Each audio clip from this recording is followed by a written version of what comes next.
Welcome to the Berean Voice. I'm Randy Seaver. Today we're going to be looking at Romans chapter 9. We'll begin looking at the passage in verse 6, and then we'll go as far as we can. What I'd like to do first of all is talk about the purpose. What is Paul's overall purpose in writing these words? It may come as a shock to you, but I don't believe that this passage is primarily about establishing God's sovereign election of his people. Now, that certainly is involved in the passage, but it seems to me that what the passage is about is Paul's overall desire in Romans to justify and explain his mission to the Gentiles. And what Paul is arguing here in Romans chapter 9 is that God has the absolute right to cast off unbelieving Israelites and include believing Gentiles in his gospel purpose. Now, what I think Paul is not doing in this passage is simply talking about God justifying himself in inviting Gentile sinners. It goes beyond that. Paul talks later on in this passage about God taking out of the Gentiles and taking out of the Jews a people for his name, a people beforehand prepared for glory. And so it goes beyond the whole idea of God simply offering salvation or providing salvation for Gentiles. It has to do with God actually bringing Gentiles into the fold of grace by his almighty saving power. And so that's what we're going to be looking at in this passage. And so we're not going to be looking specifically at election, but we're going to be looking at the nature and character of God and his sovereign right to do with his creatures what he pleases. That's the overall theme of this passage. Now, there are four arguments that Paul has in mind in this passage to show that God is just in doing what he has done and what he intends to do. The question is whether God has acted contrary to his promises to Israel so that his promises have fallen to the ground without fulfillment. We see that introduced in verse 6. Now, in the first 5 verses, what Paul has done is to talk about his heartfelt desire that his brethren, according to the flesh, will be saved. And then he talks about the great privileges that God has given to them. And the whole implication is that all of the privileges that God has given to Israel are not saving in nature. You may be greatly privileged in a religious sense. You may have godly parents. You may have been taken to church when you were a small child. You may have been given great advantages in that regard. And yet none of those privileges are going to make you right with God. And that's really essentially what Paul is saying in the first 5 verses. I bear them record that they have great privileges, but they are not saved, and I desire for them to be saved. And then he comes to the point he's going to make in this passage in verse 6 of chapter 9. Listen to it. But it is not as if the word of God, that is God's promise, has taken no effect. That is, it is not as if God's promises to Israel have fallen to the ground without fulfillment. For, he says, they are not all Israel who are of Israel. And so the first point that he makes is that it was never God's purpose to grant eternal blessings and salvation to the mere natural offspring of Abraham or of Israel. And we're going to see that in verses 7 through 10 of this passage. Let's just read that together. In verse 7 he writes, in verse 6, for they are not all Israel who are of Israel. That is, simply because they are Jacob's offspring, that does not mean that they are true Israelites. Nor are they children because they are the seed of Abraham. But in Isaac your seed shall be called. And so Paul is already narrowing down what he is talking about when he's talking about the purpose of God. In Isaac your seed shall be called. And so it was not to Ishmael, though he was the son of Abraham, and the bondwoman Hagar, it was not God's purpose to save Ishmael. It was God's purpose to save Isaac. In Isaac shall your seed be called. That is, those who are the children of the flesh are not the children of God. In other words, you don't get into the kingdom by being born physically. But the children of promise are counted as the seed. For this is the word of promise at this time. Now listen to these words. Yahweh says, at this time I will come, and Sarah shall have a son. This talks about the demonstration of the power of God in bringing about his purposes.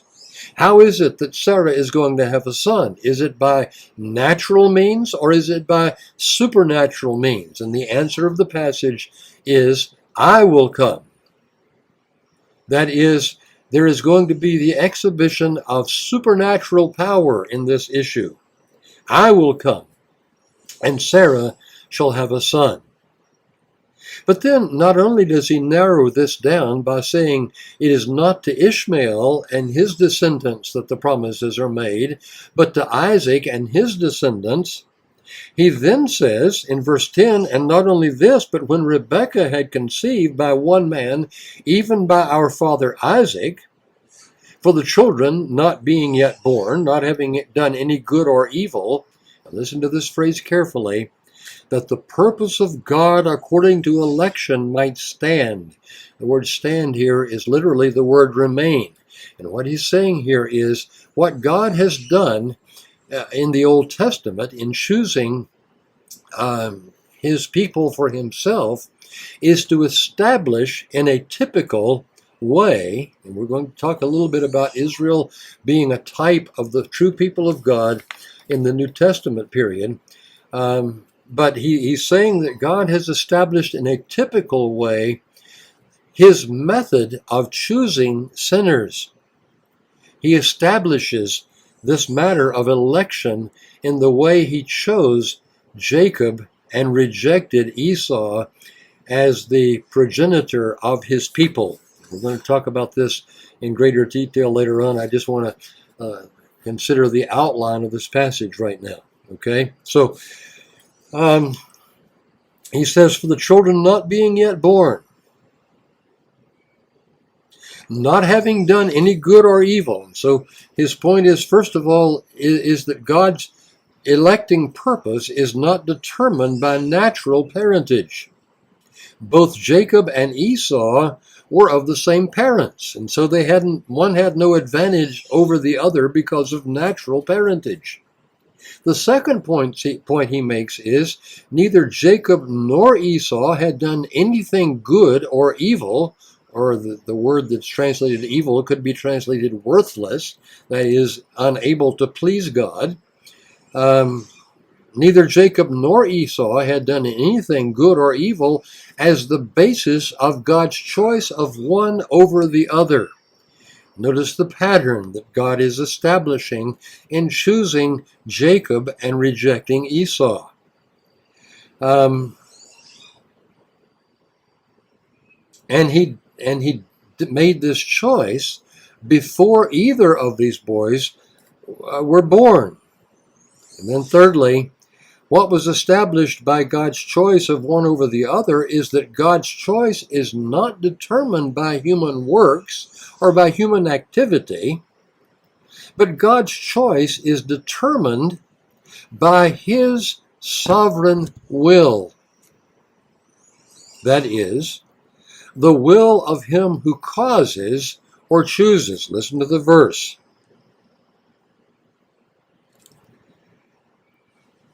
And not only this, but when Rebekah had conceived by one man, even by our father Isaac, for the children not being yet born and not having any good or evil, notice the purpose clause, in order that the purpose of God according to election might stand or might remain or might be established, not of works.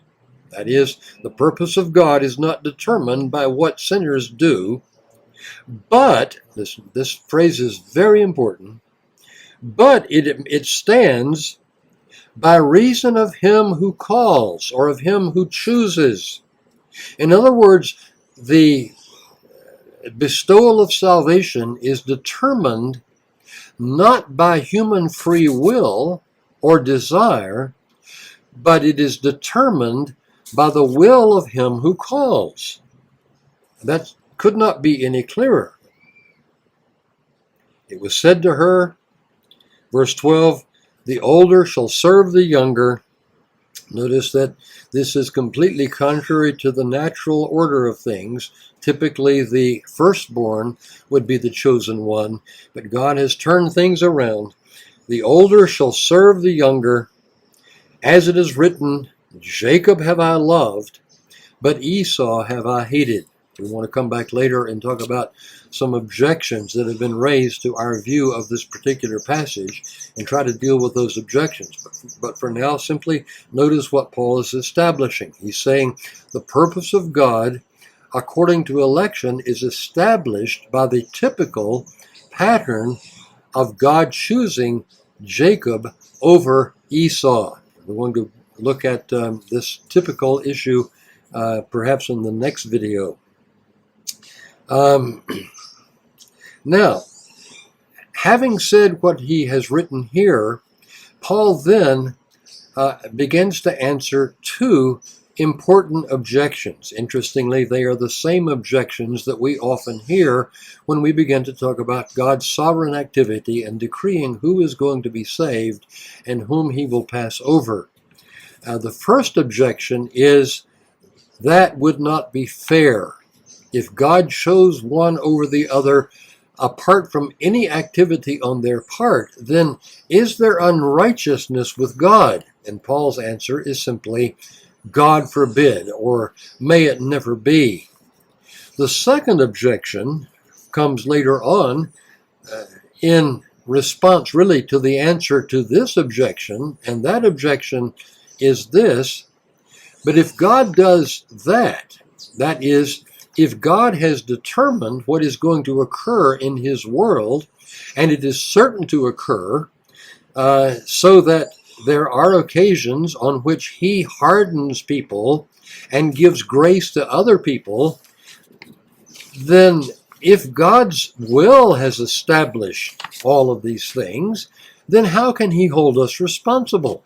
These are Paul's words, but you will then say to me, why does he still find fault?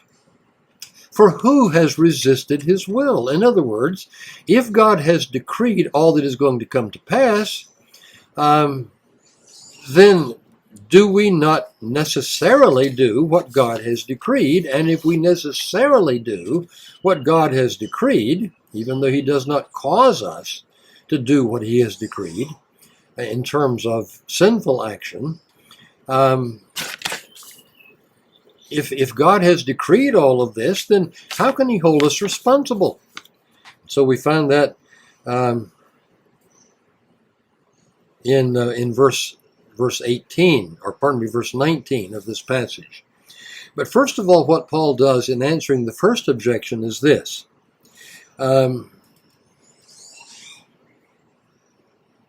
The objection is, if God chose one twin over the other apart from any activity on their part, then is there not unrighteousness with God? And Paul answers these objections, number one, in verses 15 and 16, by showing that God has claimed the right. God has claimed the right to dispense his mercy and compassion to whom he will and withhold it from whom he will. Look at verses 15 and 16 of this passage. The objection is, what shall we say then? Verse 14, is there unrighteousness with God? Certainly not, for, or because, he says to Moses, I will have mercy on whomsoever I will have mercy, and I will have compassion on whomsoever I will have compassion. This is quoted, of course, from the book of Exodus, where Moses has requested of Yahweh to see his glory. And Yahweh says, I'm going to cause I'm going to pass before you, and I'm going to declare my name to you. That is, I'm going to manifest my glorious attributes to you. But understand this. I'm not doing this because you deserve to see my glory, but I'm doing this because I am willing to be gracious. And so he quotes here from that passage, and he says, Yahweh has claimed the right to do what he will with his own. Verse 16, so then, it is not, and the question is, what is not? And the answer is very close at hand, the showing of mercy and the showing of compassion. That is, the showing of God's mercy to poor helpless sinners is not of the sinner. That is, the sinner is not the one who is the final arbiter in determining if he is going to be the recipient of God's mercy. It is not of him who wills, Paul says. I don't know how much plainer that could be, because our friends, the provisionists, will say, what determines who is going to receive the mercy and compassion of God is the sinner's libertarian free will. And Paul categorically denies that in this passage. He says, it is not of him who wills. That is, it is not of him who exercises his will. It is not of him who exerts himself. The boys had not done any good or evil, that the purpose of God according to election might be established. And so he says, it is not of him who wills, it is not of him who exerts himself, but the showing of mercy is determined by God. It is of God who shows mercy. And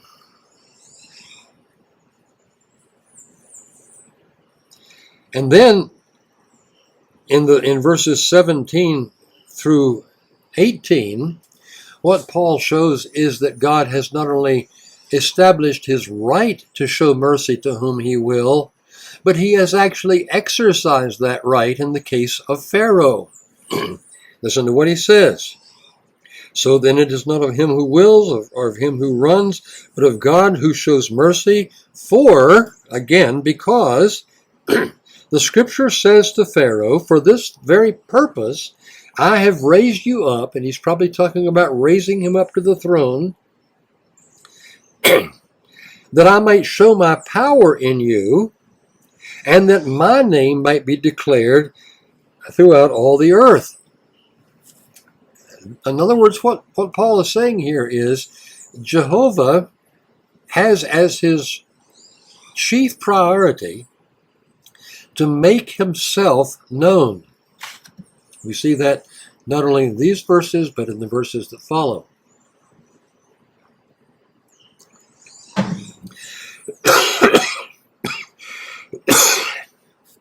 Pardon me, I've been sick for a few days. I'm hoping to make it through this video without completely giving out a voice. But notice that what Paul is doing here is he's showing, first of all, God has claimed the right to show mercy to whom he will. And then in these verses, he shows that he actually has exercised that right in the case of Pharaoh, in raising him up to the throne, so that he might show his power in him, and that his name, keep in mind that when we talk about the name of God, we're not simply talking about an appellation, but we're talking about the character of God. A person's name during the Old Covenant period had a significant meaning. It generally expressed the person's character. And so it is with God. He says, I want my name, I want my character to be known. In other words, God wants to manifest his glory. And this is that for which God has a priority. There is nothing that God desires more than to make himself known. And we're going to see that in verses that follow. And so he says, for this purpose I raised you up, that I might show my power in you, that my name might be declared throughout all the earth. Therefore, listen to the conclusion, therefore he has mercy. That is, it is God's choice, not the human choice.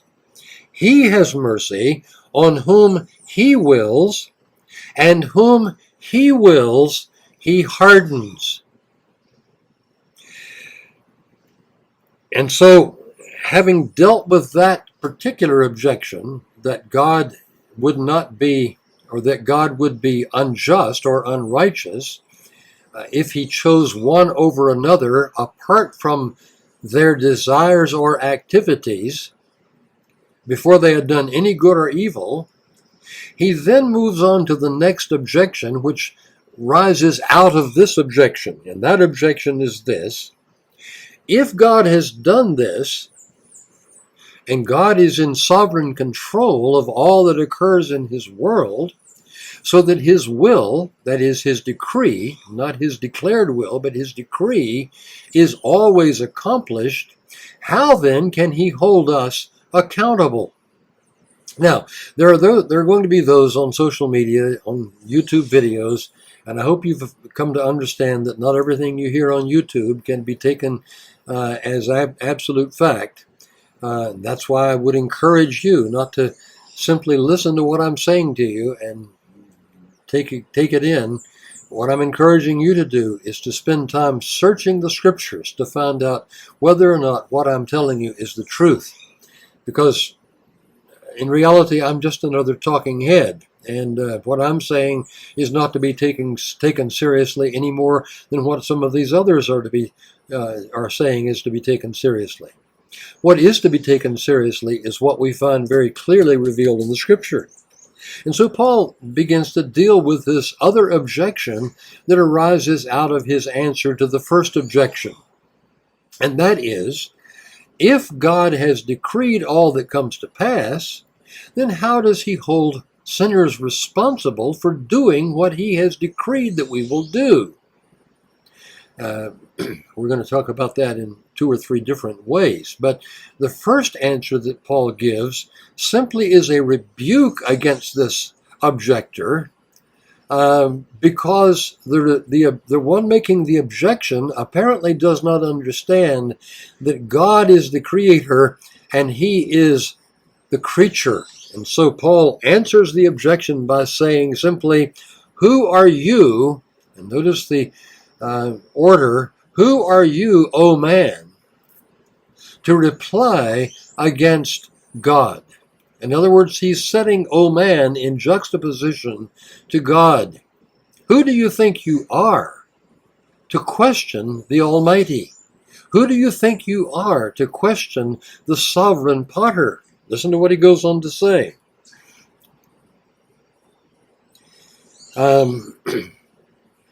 Will the thing formed say to him who formed it, why have you made me this way? Does not the potter have authority over the clay of the same lump to make one vessel unto honor and another unto dishonor? Now, mind you, what Paul is teaching here is not that we are inanimate objects like clay, so that we have no choice, we have no freedom of choosing what we desire most in any given situation. We are simply like stocks and stones, and we are inanimate. No, that's not what Paul is teaching in the passage. Please don't take the passage to mean that. What Paul is teaching in the passage is that God is like the sovereign potter who is able to do with his lump of clay, and in this case it is a fallen, sinful lump of clay that Paul is talking about, so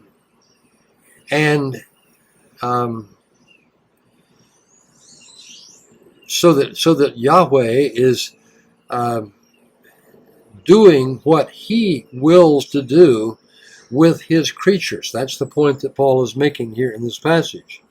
And so he says, will the thing formed say to him that formed it, why have you made me this way? Can the slop jar look up at Yahweh or the potter and say, why didn't you make me a beautiful vase? And the answer is no. It is the potter's prerogative to do with this lump of clay as he wishes. And so Paul, first of all, answers the objection by saying, who do you think you are? And then he goes on to say, What if God, willing to show his wrath, again notice that God is desiring to manifest his attributes. What if God, willing to show his wrath and to make his power known, endured with much long suffering, another attribute of God, the vessels of wrath prepared for destruction? He does not say here that Yahweh is the one who has prepared them for destruction. He simply says they have been fit for destruction.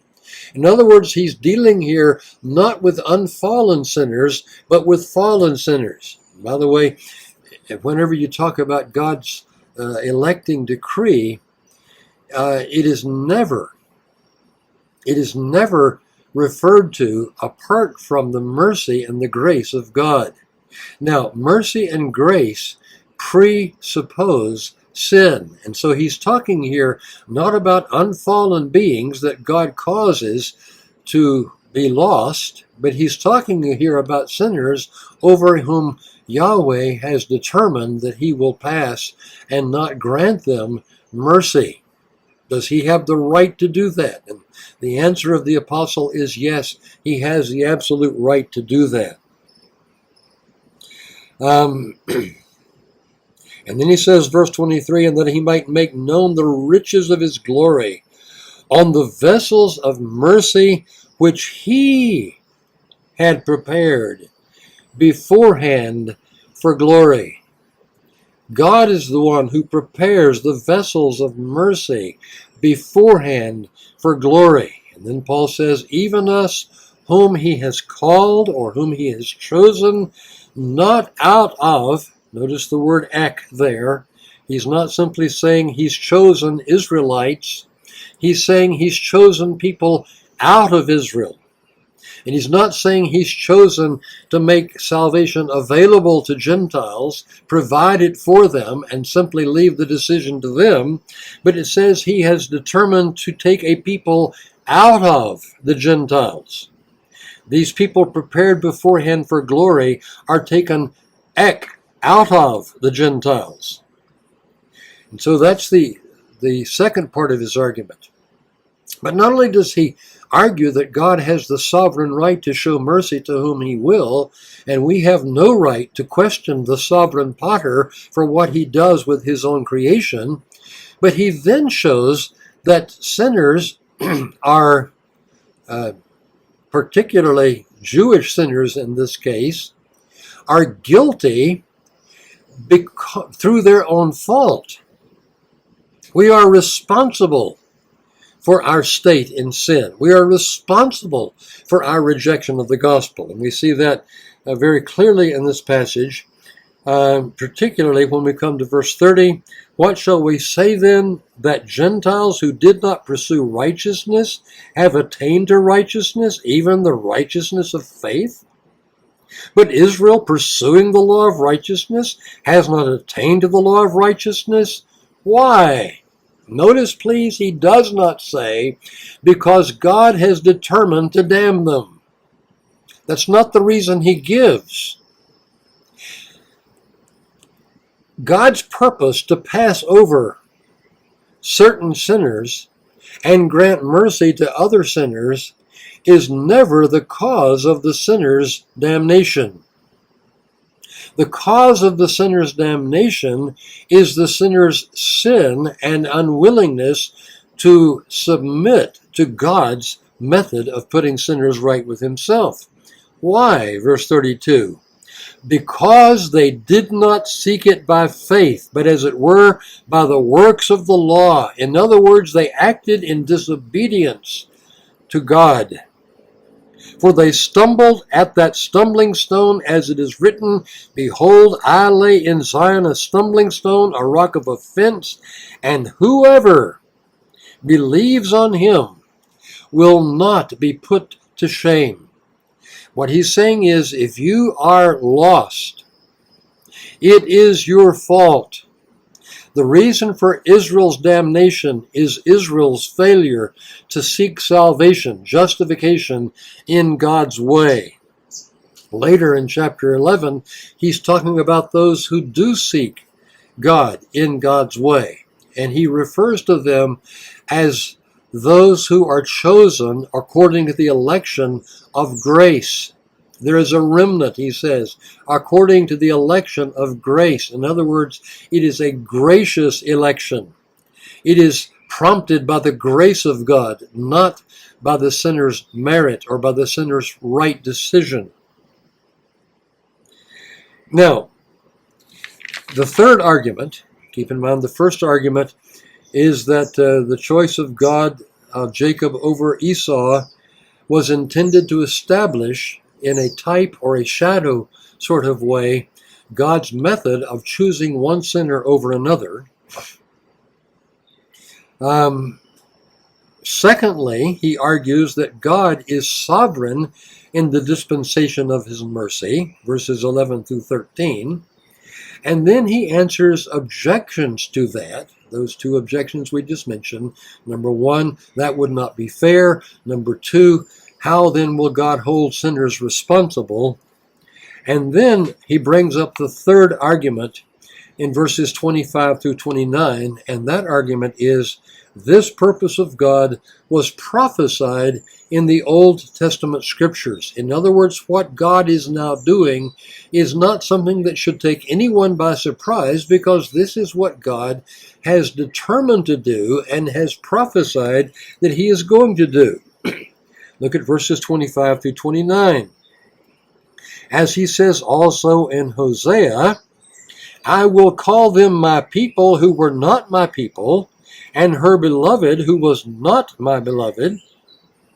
And it shall come to pass, in the place where it was said to them, you are not my people, there they shall be called the sons of the living God. And Isaiah also cries out concerning Israel, though the number of the children of Israel be as the sand of the sea, the remnant will be saved. This was always God's purpose. For he will finish the work and cut it short in righteousness, because the Lord will make a short work upon the earth. And as Isaiah said before, unless the Lord of Sabaoth, that is the Lord of hosts, the Lord of armies, had left us a seed, we would have become like Sodom and Gomorrah, and we would have become like Sodom, and we would have been made like Gomorrah. Keep in mind that later on in chapter 11, Paul's going to talk about God reserving to himself. Notice it wasn't those who had been reserved that had made the right decision. It was God who had reserved to himself 7,000 who had not bowed the knee to Baal. So here he's saying this was prophesied all along. This is not something that should take anyone by surprise. God always intended not only to restore the straying tribes of Israel and call them his people again, but also had intended from all eternity to bring the Gentiles into the fold of grace by his sovereign mercy.